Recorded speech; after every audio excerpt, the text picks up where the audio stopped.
Thomas Whitfield warned the woman wearing the HOA badge that she had the wrong property. She smiled, looked him in the eye, and ordered 2 men to tow his truck anyway. When he showed her his deed, she laughed and called it fake. When he told her to leave before she committed a felony, she threatened to fine him $10,000 and seize his land. She thought he was just another quiet ranch owner, easy to push around, easy to intimidate into silence with a laminated badge and a raised voice. What she didn't know was that he owned every acre surrounding her neighborhood, and the real HOA board was already on its way to meet her. By the time this ordinary Tuesday morning was finished, the woman who had walked onto his land with such confidence would be led away in handcuffs, and the quiet rancher she underestimated would still be standing exactly where he started, unmoved and unshaken.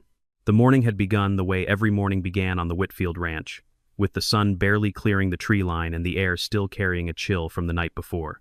Thomas moved through his routine without hurry, feeding the horses in the near paddock, checking the fence line along the north pasture, and pouring coffee into a chipped mug he had owned for nearly 20 years. He lived alone on land that stretched far beyond what most people driving past could ever guess. Land that had belonged to his family for 3 generations before he expanded it further himself through decades of careful, quiet investment. He wore the same faded flannel shirt he wore most mornings, drove a pickup truck with rust creeping along the wheel wells, and never once mentioned the size of his holdings to anyone in town, not out of secrecy, but because it simply never occurred to him that it mattered. His grandfather had bought the first 200 acres of this land back when the county road was still unpaved gravel and the nearest town had barely 1,000 residents. His father had doubled that acreage through the 1960s and 70s, buying up struggling neighboring farms whenever their owners decided ranching wasn't worth the trouble anymore. Thomas himself had continued the pattern quietly through the 80s and 90s, purchasing tracts of undeveloped land whenever prices dipped, never flashy about it, never announcing a single deal at the diner or the feed store the way some men like to. By the time Meadowbrook Ridge broke ground as a planned subdivision on the far side of the county road, Thomas already owned most of the land surrounding it, though almost nobody moving into those new houses ever thought to ask who held the deed to the fields just beyond their fence lines. People who passed him at the feed store or the diner saw an older man with calloused hands and a low, unhurried voice, and they assumed, reasonably enough, that he was just another rancher getting by on cattle prices and hard weather like everyone else in the county. He never corrected that assumption. He preferred it that way. Being underestimated had never cost him anything in the past, and it had, more than once, worked entirely in his favor when dealing with people who mistook simplicity for weakness. That assumption was about to be tested in a way nobody standing on his property that morning could have predicted. Just after 8 o'clock, 3 black SUVs turned off the county road and rolled slowly up the gravel drive toward the house, kicking a thin cloud of dust into the still morning air. Thomas set his coffee down on the porch railing and stepped outside, watching as the vehicles came to a stop in a loose formation that looked almost rehearsed, the kind of arrival meant to announce importance before a single word was spoken. The doors opened in near unison. Out stepped a woman who looked to be around 45 years old, dressed in a tailored charcoal blazer that seemed strikingly out of place against the backdrop of hay bales, grazing cattle, and weathered barnwood.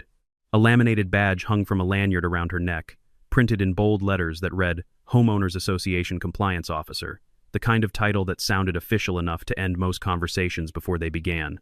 Behind her, 3 men climbed out of the remaining vehicles.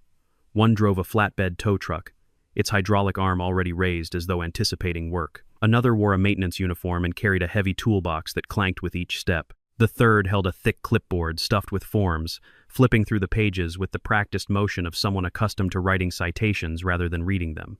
The woman introduced herself as Denise Carlisle, spokesperson for the Meadowbrook Ridge Homeowners Association, and announced, in a voice pitched, deliberately loud enough for the whole yard to hear, that the association would be conducting a full compliance inspection of the property that morning. Thomas studied her for a long moment before answering, his tone even and unhurried, carrying none of the alarm she seemed to expect.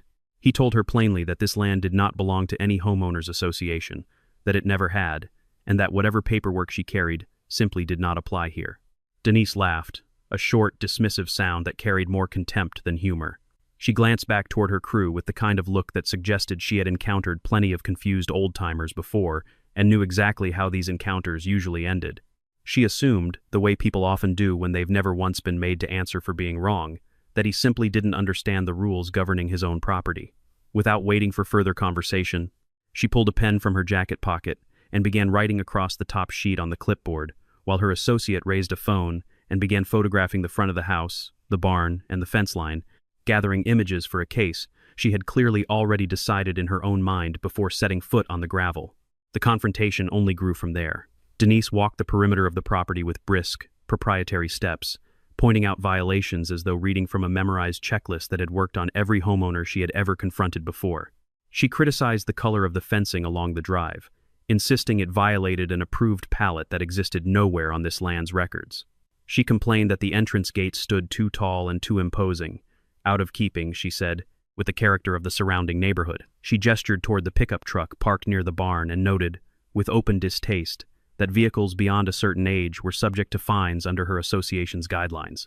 She continued past the horse stables and the equipment shed, scribbling notes, snapping photographs, and measuring distances with a small handheld device she pulled from her bag without asking permission from anyone.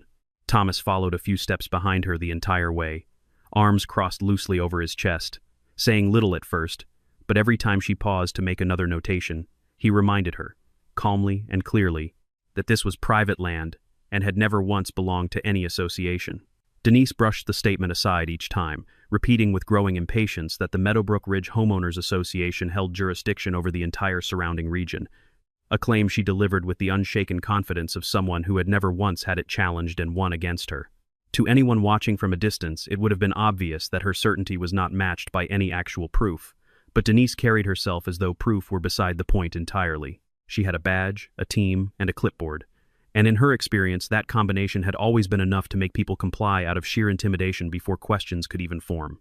Thomas remained unshaken, his voice never once rising above its normal, level register, his expression giving away nothing beyond a patient, watchful calm that unsettled her far more than she was willing to admit. He had dealt with plenty of difficult people over the years, contractors who overpromised, buyers who tried to lowball him, county officials who occasionally forgot who they were speaking to, and none of them had ever managed to rattle him simply by raising their voice or waving a piece of laminated plastic in his direction. Denise, for all her confidence, was quickly proving to be nothing new. What Denise failed to notice, or perhaps chose to ignore entirely, was how strange her own team began to look, standing on land they had no documented right to inspect. The maintenance worker kept glancing nervously toward the tree line, as if sensing something off about the whole arrangement that he couldn't quite name. The man holding the clipboard shuffled through his papers a little too often, unable to locate any section that actually named this specific property among the association's registered addresses. But Denise pressed forward anyway, riding the momentum of her own perceived authority, unwilling to entertain even for a moment the possibility that she might be standing on the wrong side of a boundary she herself had drawn incorrectly. At one point, Denise paused near the equipment shed, running her fingers along a stack of irrigation pipes stored beneath a tarp, and declared that unpermitted structures like this one were subject to immediate removal under association code. Thomas explained, without a hint of irritation in his voice, that the shed had stood in that exact spot since before Meadowbrook Ridge ever broke ground, decades before any homeowners association existed to write a single bylaw. Denise simply shrugged, as if the timeline of construction meant nothing next to the authority she believed her badge carried, and instructed the man with the clipboard to note the violation anyway. It was a small moment, easy to overlook in the middle of everything else happening that morning, but it revealed something important about how she operated. Facts, to Denise, were negotiable obstacles rather than fixed truths, things to be talked around rather than respected, and that habit of mind was about to run headlong into a situation where the facts simply refused to bend. The moment things truly turned came when Denise raised her voice and issued a set of direct orders to her waiting crew. She instructed the tow operator to hook up Thomas's pickup truck immediately, citing an alleged violation regarding unregistered or aging vehicles left on association property. She told the maintenance worker to remove the wooden sign hanging at the entrance of the ranch, the one bearing the Whitfield family name that had hung there, weathered but proud, for nearly 4 decades. She then pointed toward the front gate and instructed the third man to cut the chain securing it shut, insisting that locked entrances violated emergency access codes written into her association's bylaws. The men hesitated only a second before beginning to move, conditioned by habit and by paychecks to follow her instructions without asking too many questions of their own. Thomas stepped forward and spoke with a firmness that hadn't quite been there before, though his volume never changed and his hands stayed relaxed at his sides. He told them plainly to stop, that this was private property, and that what they were about to attempt crossed directly into criminal trespassing and destruction of property, offenses that carried real consequences regardless of what badge someone happened to be wearing. He reminded Denise, in slow and measured words, that this was the final warning he intended to give her, and that he did not make a habit of repeating himself more than that. Denise met his warning with laughter, louder this time, tinged with the kind of scorn she reserved for people she believed had no real power to stop her from doing exactly as she pleased. She told him flatly that she had every right to proceed, that resistance from stubborn residents was common in her line of work and never amounted to anything meaningful in the end. One of her men even pulled out his phone and began recording the exchange, not out of any concern for accuracy, but seemingly for entertainment, treating the old rancher's objections as something worth laughing about later with friends over drinks. Thomas watched the phone rise toward his face, watched the smirks pass between the men standing around him, and said nothing further, letting his silence carry a kind of warning that none of them were prepared or equipped to understand. They crossed the line without hesitation. The bolt cutters closed around the chain on the front gate with a sharp metallic snap, and the gate swung open with a groan that seemed to echo unnaturally far across the quiet property. The tow truck driver backed his vehicle toward the pickup, dragging the heavy chains behind him, while the man with the clipboard advanced further into the yard than any of them had gone before, measuring the distance between the barn and the property line as though building a formal legal case, brick by brick. Denise directed her team with the brisk efficiency of someone utterly convinced she was doing exactly what her position required of her, moving from task to task without a flicker of hesitation. She peeled bright orange compliance stickers from a roll clipped to her belt and slapped them onto the porch railing, the barn door, and even the mailbox standing at the end of the long gravel drive, marking the property piece by piece as though claiming it outright for herself and her invented authority. She informed Thomas, almost cheerfully now, that failure to resolve the listed violations and pay the associated penalties within 72 hours would result in a lien being filed against the land, followed swiftly by formal legal action, and ultimately forced compliance through the county courts if it came to that. The number she quoted for the initial round of fines alone came to $10,000, a figure she delivered without blinking, as though she fully expected him to simply nod and accept it the way, presumably, others had before him. Thomas looked at her for a long, quiet moment, studying the certainty written across her face, and asked her plainly whether she was truly sure about what she was doing here today. Denise straightened her shoulders, clearly amused by the question, and told him she was very sure that she had handled situations exactly like this many times before, across the region, and that stubborn landowners always folded eventually once the paperwork started piling up against them. She had absolutely no idea how badly that confidence was about to betray her before the sun even reached its highest point in the sky.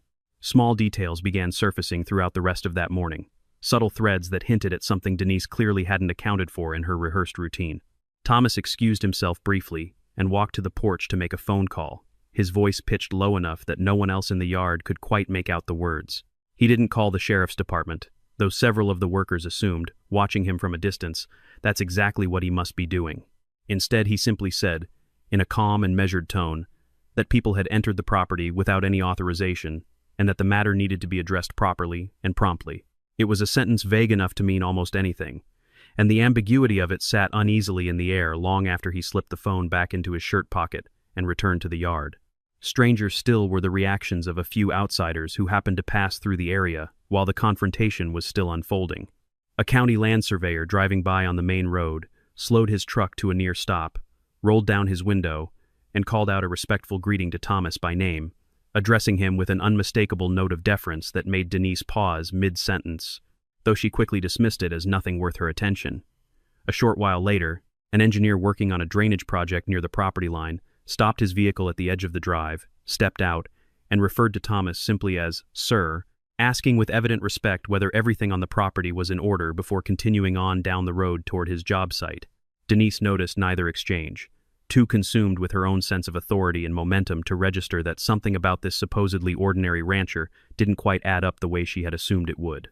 She continued issuing directions to her team, confident that whatever conversations were happening around the edges of the property were entirely irrelevant to the task she had set out to complete that morning. Even the mail carrier, arriving on her usual route just before noon, slowed her small delivery vehicle at the end of the drive, waved warmly at Thomas through the open window, and asked whether the commotion in the yard was anything she should mention when she got back to the post office. Thomas simply shook his head and told her it was being handled, and she nodded and drove on without another question, the kind of easy trust that comes from years of familiarity rather than curiosity. Denise watched the exchange from a distance, arms folded, and muttered something to her clipboard man about small towns and their gossip, entirely missing the deference in the carrier's voice, the same deference the surveyor and the engineer had shown earlier that morning. A few of her own employees, however, began to grow visibly uneasy as the morning wore on. The maintenance worker who had removed the family sign found himself staring at the craftsmanship of the wrought iron gate, now lying open on its hinges, quietly wondering how a simple homeowner could ever afford something so clearly custom-built and expensive to install.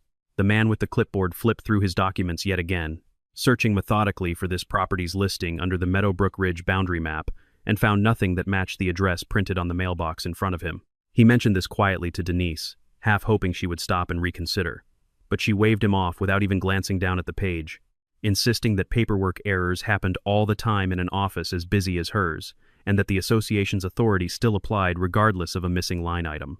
Her dismissal did little to settle the growing unease, rippling quietly through her own crew, though none of them dared voice it any louder than a murmur exchanged between themselves. The turning point of the entire morning arrived roughly an hour later, when a fourth vehicle pulled into the drive, distinct in every way from the black SUVs that had come before it. This one was a plain silver sedan, and out of it stepped a man in a dark, well-tailored suit, carrying a leather folio under one arm, along with a younger woman holding a tablet and a set of rolled survey documents tucked beneath the other. They introduced themselves as representatives from a regional land management and legal firm, explaining that they had come out in direct response to the call Thomas placed earlier that morning. The man, a real estate attorney named Richard Colton, asked calmly and politely to see whatever documentation Denise believed she was operating under. Denise, still riding the confidence built over the past hour, handed over the association's compliance paperwork without a moment's hesitation, fully expecting it to end the conversation quickly and firmly in her favor, just as it always had before. Richard studied the pages for a long moment, his expression giving away almost nothing, before finally asking Denise a simple, direct question. He wanted to know exactly which homeowners association she represented and precisely what geographic boundaries that association was legally recognized to enforce under county record. Denise recited the name confidently, Meadowbrook Ridge Homeowners Association, along with a district number she had clearly memorized through repetition rather than ever actually verified against an official map. Richard's mouth curved into something between a polite smile and a wince, and he informed her, in a tone that left no room whatsoever for argument, that the Meadowbrook Ridge Homeowners Association's recognized jurisdiction ended on the opposite side of the county road, nearly a full mile away from where they were all currently standing in the yard. This particular property, he explained patiently, had never fallen under that association's authority, nor under the authority of any homeowners association at all, not now, and not at any point in its recorded history. The silence that followed stretched long enough for even Denise's own crew to feel the ground shifting uncomfortably beneath their feet. The younger woman who had arrived alongside Richard, an associate named Catherine Reyes, unrolled one of the survey documents across the hood of the sedan and traced a boundary line with her finger for Denise to see plainly, rather than simply take on faith. She explained, patiently and without condescension, that the line marking the edge of Meadowbrook Ridge's jurisdiction had been recorded with the county nearly 15 years earlier and had not moved a single foot since that filing. Denise leaned over the map, squinting at the coordinates, searching for some detail she could dispute, but the numbers were plain, the county stamp was authentic, and the property she had spent the entire morning marching across sat well outside the boundary by nearly a full mile in every direction. Richard added that the shed she had cited earlier for supposed unpermitted construction predated the entire subdivision by more than 3 decades, a fact easily confirmed through the same public records she claimed to be enforcing. The full truth began unfolding shortly after, piece by careful piece, and it was far larger than anyone standing in that yard that morning had ever anticipated. Richard explained, with survey documents spread neatly across the hood of his sedan, that Thomas Whitfield did not merely own the ranch house and the modest surrounding acreage visible from the road. His holdings extended considerably further than that, encompassing a significant portion of the undeveloped land bordering the entire Meadowbrook Ridge development, land the city itself had been leasing in sections for infrastructure projects, drainage easements, and long-term road expansion plans stretching years into the future. Perhaps most significant of all, Thomas held the recorded right-of-way controlling access to several of the very roads the association's own residents relied on every single day simply to enter and exit their own neighborhood. Denise's confident posture began to crumble as Richard laid out one document after another she had clearly never seen before and never once anticipated existing. There were recorded deeds dating back decades, each stamped and notarized. There were updated survey maps bearing the official county seal. There were lease agreements signed by city officials, whose names she recognized instantly from council meetings she herself had attended in the past. Everything Richard presented was airtight, properly filed, and easily cross-referenced against public records anyone could verify with a short visit to the county recorder's office downtown. The man holding the clipboard slowly lowered it to his side, no longer bothering to pretend he had anything relevant left worth writing down. The maintenance worker took a slow step back toward the SUVs, clearly eager to leave before this situation could grow any worse for him personally. Denise, however, remained rooted in place, unwilling or simply unable to fully accept how badly she had misjudged the entire encounter from the very first minute. It was at that exact moment that a fifth vehicle arrived, drawing every eye in the yard toward it. This one was a modest, unremarkable sedan driven not by hired staff or contracted labor, but by the actual, elected president of the real Meadowbrook Ridge Homeowners Association, a composed and sharp-eyed woman named Eleanor Vance. She stepped out of her car with the calm, practiced authority of someone who had run board meetings for well over a decade, her gaze immediately settling on the laminated badge still hanging around Denise's neck. Eleanor didn't raise her voice, didn't rush her words in the slightest, simply asked one direct question that landed with far more force than any shout could ever have managed. She wanted to know exactly who had granted Denise the authority to represent the association, because as far as Eleanor knew, having served as president for years, no such title or position had ever existed on the current board's official roster. Denise opened her mouth to answer and found, for the first time all day, that she genuinely had nothing convincing left to say in her own defense. Eleanor pressed further, gently but firmly, and the truth came apart in uneven, halting fragments. It slowly became clear that Denise had never once been an officially appointed compliance officer at all. She had, over the course of nearly 2 years, quietly appointed herself the informal enforcer of a set of rules she claimed represented the association, using intimidation, fabricated paperwork, and a badge she had ordered online to extract fines from residents who never once thought to question her legitimacy. Neighbors throughout the development had paid her hundreds of dollars at a time, believing sincerely that they were settling legitimate violations, when in reality the money had simply vanished into personal accounts with no oversight and no accountability whatsoever attached to it. Eleanor explained, while the deputies listened closely, that she had actually heard whispers about a woman calling herself a compliance officer more than a year earlier, but the complaints had always come secondhand, vague enough that the board dismissed them as confusion over a legitimate but overzealous volunteer. Nobody had ever filed a formal report, and Denise, it turned out, had been careful never to operate in front of more than one household at a time, choosing quiet weekday mornings when neighbors were unlikely to compare notes over a fence. It was only the scale of what happened at the Whitfield Ranch, with its outside witnesses, its surveyor, its engineer, and now its lawyers, that finally forced the entire pattern into daylight where it could no longer be waved away as a rumor. 2 of the men standing in her crew, faced now with actual legal representatives asking pointed, unavoidable questions, began quietly admitting that they had long suspected something wasn't right about the arrangement, but had gone along with it anyway out of fear of losing steady, reliable work in a tight local job market. Eleanor turned to Thomas and offered a sincere and immediate apology on behalf of the legitimate association, assuring him that nothing about this morning's encounter had ever been sanctioned or authorized by the real board in any capacity.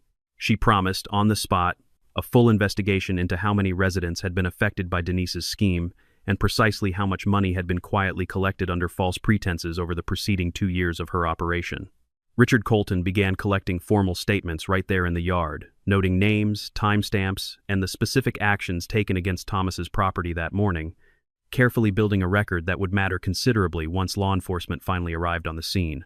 The atmosphere across the property, which only an hour earlier had crackled with Denise's misplaced and unearned confidence, now carried the heavy, uncomfortable stillness of people watching a carefully constructed lie collapse in real time right in front of them.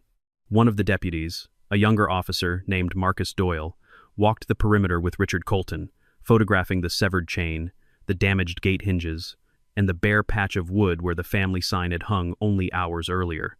He asked Thomas a few procedural questions about the timeline of events, jotting careful notes in a small notebook, and remarked, almost to himself, that he had never seen someone stay this composed while watching their own property get torn apart in front of them. Thomas answered plainly that anger rarely fixed anything a clear head couldn't fix better, a habit he had carried with him through decades of dealing with difficult people and difficult weather alike. The second deputy, meanwhile, took statements from the maintenance worker and the tow truck operator separately, and both men, no longer shielded by Denise's confidence, admitted readily that they had followed her instructions without ever seeing a single piece of paperwork naming this specific property. Patrol cars arrived not long after that, called in direct response to the property destruction and the fraudulent impersonation Eleanor had already begun describing in detail over the phone during the confrontation. Two deputies stepped out of their vehicles, and the shift in atmosphere across the yard became total and undeniable within seconds. Denise, who had spent the entire morning speaking with brisk, unshakable authority, now stumbled visibly over her own words, insisting the whole situation was simply a misunderstanding that had gotten out of hand faster than she intended. She tried shifting blame toward her own crew, claiming they had acted entirely on their own initiative rather than under her direct orders, a claim immediately contradicted by the recording her own employee had made earlier that morning, purely for his own amusement. She asked, almost desperately now, whether there was some way to resolve this quietly, some arrangement that might make the entire matter simply disappear before it went any further. Richard Colton laid out the potential charges methodically for the deputies, each one grounded in solid, documented evidence gathered over the course of the morning's events. There was trespassing onto private property without any form of authorization. There was the deliberate destruction of a locked gate and the removal of a family sign that had stood undisturbed for nearly 4 decades. There was the impersonation of legitimate homeowners association authority, a fraud that had apparently persisted for 2 full years and touched an unknown number of victims throughout the surrounding neighborhood.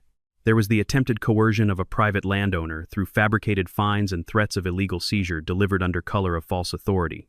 Each item landed heavier than the last, and Denise's face grew visibly paler with every single word spoken. Thomas said very little through all of it, standing off to the side with his arms still crossed loosely, watching quietly as the consequences of the morning finally caught up with the woman who had dismissed his warning so easily just hours earlier.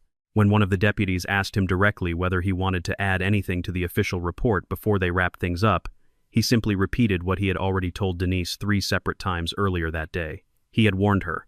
He had given her every opportunity to leave before things went too far, and she had chosen, each and every time, to push forward anyway, certain that nothing would ever catch up with her. The deputies exchanged a brief, knowing glance, clearly recognizing the restraint in his tone, before turning back to Denise and formally placing her under arrest right there in the driveway. She was led toward one of the waiting patrol cars, still murmuring protests that grew quieter and less coherent with every step she took, while her former crew members stood off to the side, watching in stunned silence as the woman who had ordered them around all morning was walked away in handcuffs in full view of the property she had once tried so confidently to seize. As the patrol car pulled away down the long gravel drive, Richard Colton turned to Thomas and remarked quietly that in 15 years of practicing property law he had rarely seen a case unravel quite so completely in the span of a single morning. Thomas only nodded, watching the dust settle back over the road, and said that the truth generally didn't need much help once someone finally bothered to ask the right questions of the right people. Eleanor lingered a while longer than the others, walking the fence line with Thomas as the afternoon light began to soften, asking careful questions about how long the association's failure might have gone unnoticed had he simply paid the fine and let the matter go the way so many others apparently had before him. He told her honestly that he never had any intention of paying a cent toward a debt that was never his to owe, and that he suspected the only reason Denise's scheme lasted as long as it did was because most people facing a badge and a clipboard assumed compliance was simply easier than confrontation. The weeks that followed brought a quiet kind of resolution to the Whitfield ranch, the sort that didn't need noise or spectacle to feel genuinely complete. Eleanor Vance and the Legitimate Homeowners Association sent a formal, handwritten letter of apology, along with a check covering the full cost of repairing the gate and replacing the family sign that had hung at the entrance for as long as most people in the county could remember. The letter acknowledged plainly, without excuses or hedging, that the association's own lack of oversight had allowed someone to impersonate its authority for far too long, and it promised concrete, documented changes moving forward for every resident's protection. Several residents from the neighborhood, people who had once paid fines to Denise without ever thinking to question her legitimacy, drove out to the ranch personally in the weeks that followed to offer their own apologies, visibly embarrassed that they had assumed the worst about a quiet old rancher, simply because a confident stranger with a laminated badge had told them to. Thomas accepted each apology graciously, without ever making anyone feel small for having been fooled by something that had clearly fooled quite a lot of people over a long stretch of time. Among those who came to apologize was a young couple named Michael and Sarah Doran, who had moved into Meadowbrook Ridge less than a year earlier and had paid Denise nearly $400 in fines over a supposed violation involving their mailbox post. They stood awkwardly on Thomas's porch, explaining that they simply hadn't known any better, that Denise's badge and clipboard had seemed as official as anything else they'd encountered since moving to the area. Thomas told them there was nothing to apologize for, that plenty of people trust the wrong things when those things are dressed up convincingly enough, and he meant it without a trace of bitterness. Eleanor later confirmed that the Dorans, along with 11 other households, would be fully reimbursed once the association's investigation concluded and the fraudulent records were sorted from the legitimate ones. The investigation itself, once it got underway in earnest, revealed a pattern stretching back further than anyone initially suspected. Bank records subpoenaed by the district attorney's office showed that Denise had opened a private account under a name similar enough to the association's own that few residents had ever thought to question the deposit slips. Over roughly 2 years, she had collected sums ranging from $50 to as much as $600 per household, always under the guise of compliance fines for violations that, in most cases, never existed at all outside her own clipboard. The total, once every affected resident came forward, came to just under $19,000, a figure that surprised even Eleanor, who had assumed the scheme was smaller and far more contained than it actually turned out to be. Denise eventually pleaded guilty to a reduced set of charges in exchange for restitution and a suspended sentence, a resolution that satisfied the district attorney's office more than it satisfied some of her former victims, though Thomas himself never expressed much interest in the outcome one way or another. He had never wanted revenge, only the truth laid plainly on the table where everyone could see it, and once that happened, the rest of it belonged to the courts and to the people she had actually wronged for 2 years running. Life on the ranch settled back into its familiar rhythm within a matter of days, as it always seemed to. Thomas returned to feeding the horses at dawn, mending fences along the north pasture, and driving into town in the same weathered pickup truck that had briefly, absurdly, been threatened with a tow just weeks before. He never spoke much about what had happened out there, never sought out attention or sympathy for it, content instead to let the matter close quietly the way most things in his life had always tended to close, without fanfare and without complaint. The association itself, chastened thoroughly by the scale of what had gone unnoticed under its own name for 2 years, introduced strict new verification procedures for anyone claiming to act on its behalf going forward, requiring formal identification, signed board authorization, and a direct verification channel for residents to confirm legitimacy before ever complying with a single demand again. Eleanor personally mailed a printed notice to every household in the development explaining exactly what had happened and exactly how residents could verify, in the future, whether anyone showing up at their door truly represented the board at all. On the evening the last of the paperwork was finally settled and filed away, Thomas walked the length of his drive alone, latch in hand, and secured the newly repaired gate behind him with a quiet, satisfying click. He paused there for a long moment, looking out across the wide stretch of land that caught the last orange light of the setting sun, land that had belonged to his family long before anyone in Meadowbrook Ridge had ever poured a foundation or hung a single mailbox nearby. A faint, satisfied smile crossed his face. Not one of triumph exactly, but of something steadier and quieter, a kind of certainty finally restored to its rightful place. Real authority, it turned out, was never found in a laminated badge or a voice raised loud enough to intimidate strangers into compliance before they could think clearly for themselves. It lived instead in the truth, patiently waiting to surface on its own timeline, and in the calm refusal to be shaken by those who mistake borrowed confidence for the right to take what was never theirs to begin with. Thomas turned from the gate, walked back toward the house under a sky, now deepening toward purple, and settled onto the porch steps the way he had settled there most evenings. For as long as he could remember, unbothered, unhurried, and entirely, quietly himself, exactly the same man he had always been, long before anyone ever mistook him for something less.